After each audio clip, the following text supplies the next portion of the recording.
Apa sebenarnya hakikat bahagia itu? Ada seorang kaya, hartanya banyak, dia naik kereta yang besar, megah dan mewah. Dalam perjalanan dia tengok ke sebelah kanan ada tanaman padi sawah yang menghijau. Lalu dia pandang ada budak-budak kecil membawakan makanan beserta ibunya menuju pondok di tengah sawah. Suami sudah menunggu makanan siang tiba. Apa kata orang kaya dalam kereta? Oh, bahagianya petani. Di tengah perutnya lapar, istri dan anaknya datang. Makanan tiba pada waktunya. Air minum dapat menghilang dahaga. Lapar hilang, rindu pun sirna, karena istri dan anak ada di sekitar dia. Bahagianya menjadi petani, kata orang kaya dalam kereta. Masa orang kaya berpikir bahwa dia tidak bahagia, si petani yang bersama anak di pondok tua itu pula memandang orang kaya di atas kereta. Apa kata dia? Betapa bahagianya orang kaya naik kereta, sedangkan aku hanya duduk di pondok yang tua.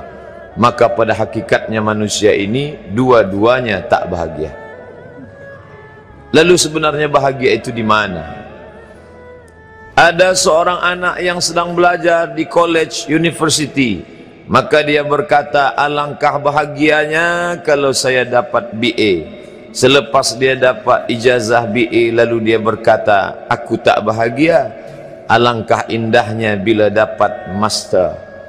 Manakala dia dapat master, dia berkata, oh, betapa bahagianya kalau dapat PhD. Selepas PhD dia berkata, susahnya PhD, belum juga dapat kerja. Selepas dapat kerja dia berkata, alangkah bahagianya kalau menikah. Selepas menikah dia berkata, aku tak bahagia sebab orang selalu tanya, dah punya anak apa belum? Selepas punya anak, dia pula berpikir untuk menikah sekali lagi. Jadi sebenarnya bahagia itu punya siapa? Oleh sebab itu bila kita baca kitab-kitab, maka makna sa'adah, kebahagiaan, orang yang bahagia sa'id, bahagia adalah insyirahus sadr, ketika hati terasa lapang apapun yang datang. Kalaulah pelajar yang mendapatkan BA itu hatinya lapang, tentu dia bahagia. Kalaulah petani yang berada di tempat rumah tua itu hatinya lapang, tentulah dia bahagia. Kalaulah orang kaya dengan kereta yang besar itu hatinya lapang, tentulah dia bahagia. Itulah mengapa Musa alaihi salam di tengah kesusahan hatinya akan melawan ayah angkat bernama Fir'aun. Dia minta hati yang lapang. Kita semua baca doa itu, Rabbi syrahli, lapangkan dadaku. Itulah mengapa kakinya pecah berdarah, giginya patah, pelipisnya pecah, meneteskan darah, tapi dia tersenyum bahagia kerana hatinya lapang. Allah sudah lapangkan hatinya. Apa kata Allah untuk dia? Alam nashrah laka sadrak. Itu beza Muhammad dengan Musa. Musa meminta, Rabbi shrah li sadri wa yassir li amri wahlul 'uqdatam min lisani yafqahu qawli. Sedang Muhammad tidak meminta. Belum meminta, Allah dah bagi pada dia. Apa kata Allah?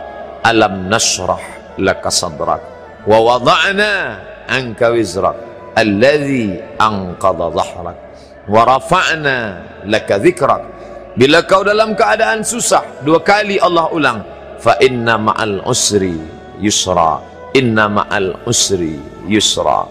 Hati lapang itulah yang membuat Haji Abdul Malik Karim Amrullah Buya Hamka tersenyum di dalam penjara. Penanya berjalan perlahan tapi pasti, maka keluarlah tafsir Al-Azhar.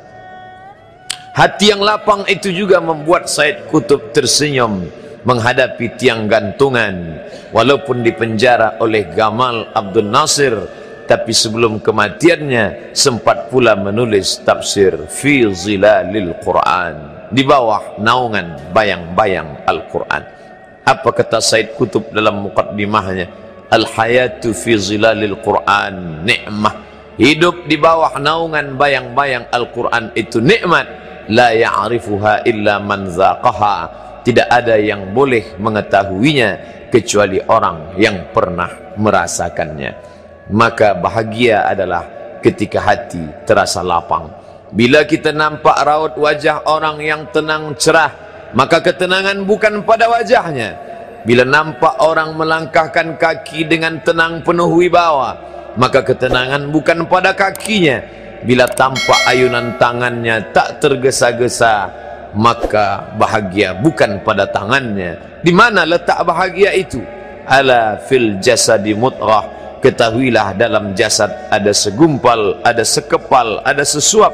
Idza salahat salahal jasadu kulluh, kalau yang segumpal itu baik, maka yang lain ikut menjadi baik. Wa idza fasadat fasadal jasadu kulluh, kalau yang segumpal itu rusak, maka dia pun ikut menjadi rusak. Yang segumpal itulah yang mengendalikan mata, telinga, tangan, kaki.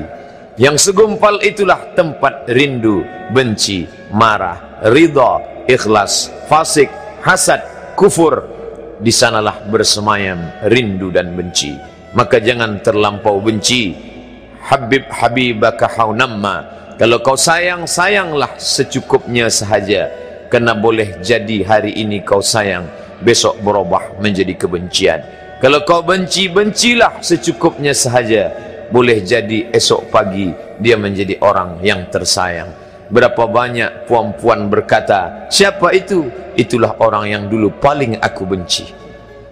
Tapi hari ini masih ada juga benci, tapi tak banyak. Oleh sebab itu maka dijaga dia. Yauma la yanfa'u malun, hari itu tak ada guna harta, wala banun, tak ada guna anak, illa man atallah, kecuali orang yang datang menghadap Allah biqalbin salim, dengan hati yang salim. Qal, qab, lam, ba, qallaba, berbolak-balik. Qallaba, tidak selamanya bahagia. Kadang pagi hati tenang, petang datang dia pun susah. Kadang pagi hati lapang, petang tiba dia pun gundah. Maka apa yang dapat menolong? Ala bizikrillah, ketahuilah dengan banyak menyebut mengingat Allah, tatma'innul qulub, maka hati akan menjadi lapang. Qalbul mu'min baina asabi'ir rahman, hati orang beriman berada di antara jari jemari kuasa Rahman. Kalau dia hendak, dia balikkan yang senang menjadi susah. Kalau dia berkehendak yang susah, dia balik menjadi lapang. Berapa banyak orang yang tampaknya mungkin kita kata dia susah, tapi dia masih boleh tersenyum. Sebaliknya orang yang menurut pandangan zahir kita cukup segala, makan, pakai, tapi tampaknya kesenangan tak pernah singgah. Apa sebab? Kerana hati milik Allah. Dia ada dalam diri kita, tapi dia bukan punya kita. Lillahi ma fis samawati wa ma fil ard, apa di langit, apa di bumi, milik Allah. Balikkan kepada Allah, dari Allah balik kepada Allah.